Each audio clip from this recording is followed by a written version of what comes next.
শুভ সকাল বন্ধুরা, কালীমাতা শিল্পালয়ে একটা নতুন ভিডিও নিয়ে এলাম। ডাইস থেকে কিভাবে মুখ তুলবেন। তো দেখুন, আগে এটা হচ্ছে মাটির ডাইস, এই প্লাস্টার প্রাইসের ডাইস করা হয়েছে। তো এখান থেকে এবার মাটি দিয়ে মুখ তোলা হবে। তো দেখতে থাকুন কীভাবে মুখ তোলা হচ্ছে। এইটা হচ্ছে মানে গঙ্গা মাটি, মানে মসৃণ একদম, যাকে বলে মোলায়েম মাটিটা, নরম। কারণ এই মাটিটা দিলে মুখে কোনো দাগ আসবে না। প্রথমে মাটিটাকে এইভাবে ছোঁচালো করে নিতে হবে। ঠিক নাকটায়, যেটা ডাইসের নাক আছে সেইখানে বসে দিতে হবে মাটিটাকে। যে বুড়ো আঙুলে করে ভালো করে চাপ দিয়ে মাটিটা পুরো জায়গা চাড়িয়ে নিতে হবে। তো দেখুন কীভাবে চালাচ্ছি আমরা।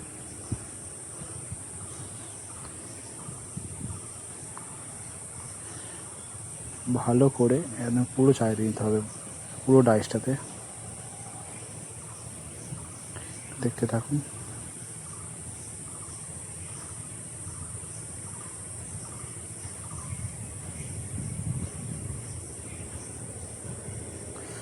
এইভাবে পুরো চাইরে নেবেন, আর ভালো করে বুড়ো আঙুলে ভালো করে প্রেস করবেন, যাতে কোনো জায়গায় মানে ভেতরে যেন মাটি সব জায়গায় পৌঁছায় আর কি।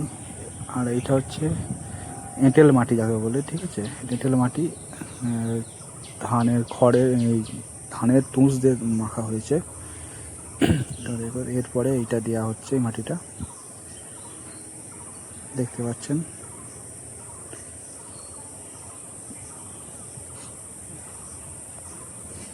এই মাটিটা দেওয়ার কারণ হচ্ছে মানে একটু শক্ত হওয়ার জন্যে, যাতে মুখটা শক্ত থাকে, যাতে যখন ঠাকুরের বডিটা বসানো হবে তখন যেন এটা ভেঙে না যায়।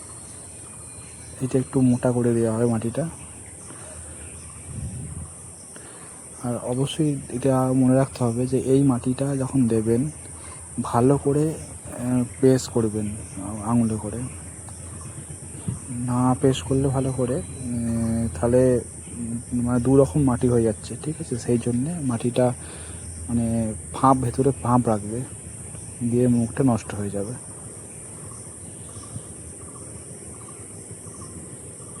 দেখুন কীভাবে পরিষ্কার করে নেবেন একদম, যেন সব জায়গায় সমান মাটিটা হয়, যেন কোনো জায়গায় মোটা কোনো জায়গায় সরু না হয়, সব জায়গায় সমানভাবে মাটিটা চালাবেন। দেখতে পাচ্ছেন আমি সব জায়গায় সমানভাবে মাটিটা দিয়েছি।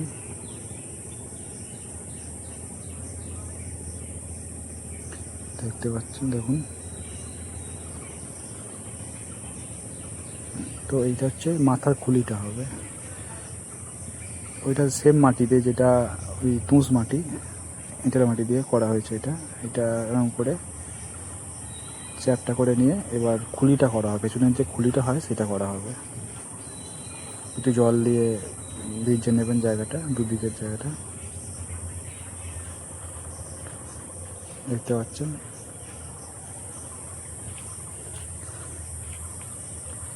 নিয়ে এইভাবে করে নেবেন।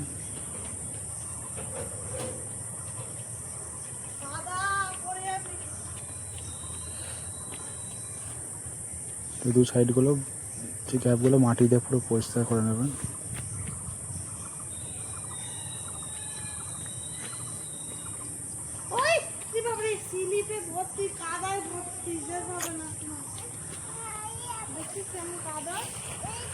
দেখতে থাকুন, প্রায় শেষের পথে মুখ তোলা।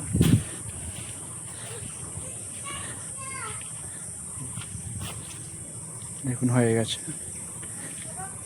পরিষ্কার করে হয়ে গেছে একদম, ঠিক আছে। ওই পেছনে খুলে তৈরি হয়ে গেল। দেখুন মুখটা তুলে ফেলেছি।